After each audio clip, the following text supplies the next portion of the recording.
installation video of the NAViKS CarPlay and Android Auto on the Genesis G90. We're going to start on the passenger side. I'm going to remove this trim panel.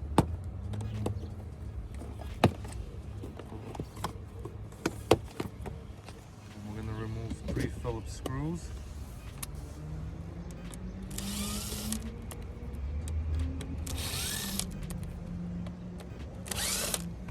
Right now we need to remove the panel right below the cluster. It's held together by clips.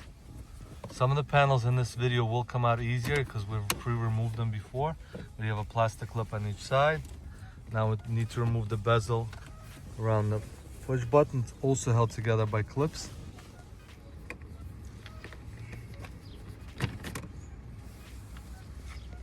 All right, it's all clips here. Disconnect the push to start button.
Alright, now we're going to connect the quad lock first. So always try to install the male harness first at the radio.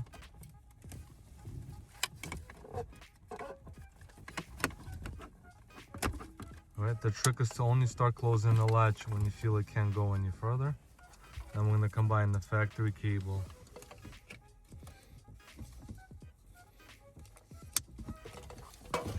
Harness.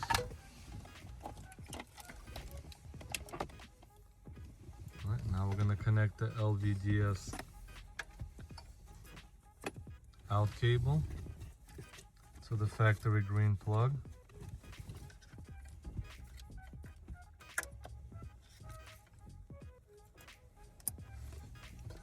Alright, and then the in cable is going to go to the radio.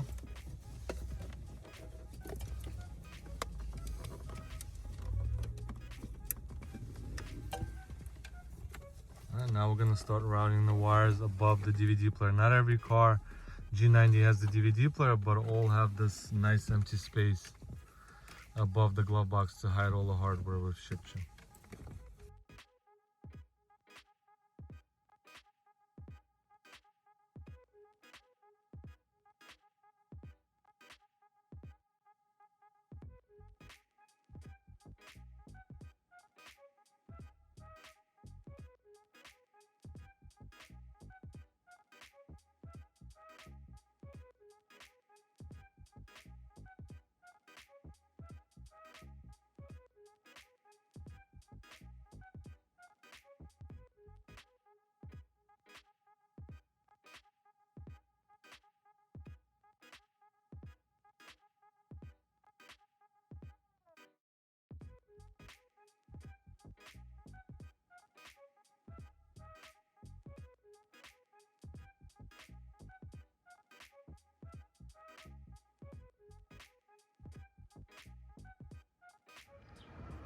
Alright, and now we're going to start connecting the units. So grab the main interface.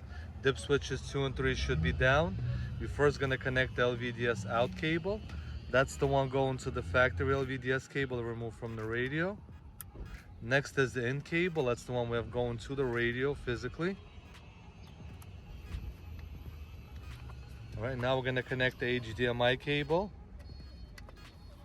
This cable will be connected to both units. All right, power cable.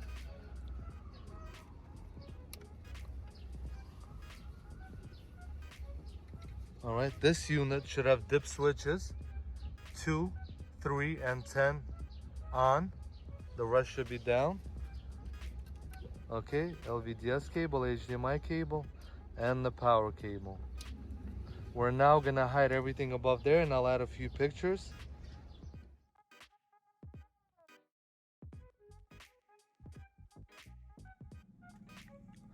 All right, so now that the installation is complete, there's two settings we need to do. First, we need to calibrate the unit, so press and hold menu for a few seconds. That's the button you will use to go between CarPlay and the factory screen. Now press and hold the middle of the screen. It could take as long as 25 seconds.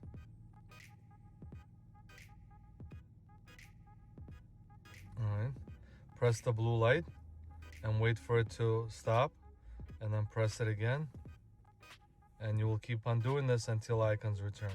So the unit is controlled by the joystick, and it's also controlled by the touchscreen. So you do this once after the initial install.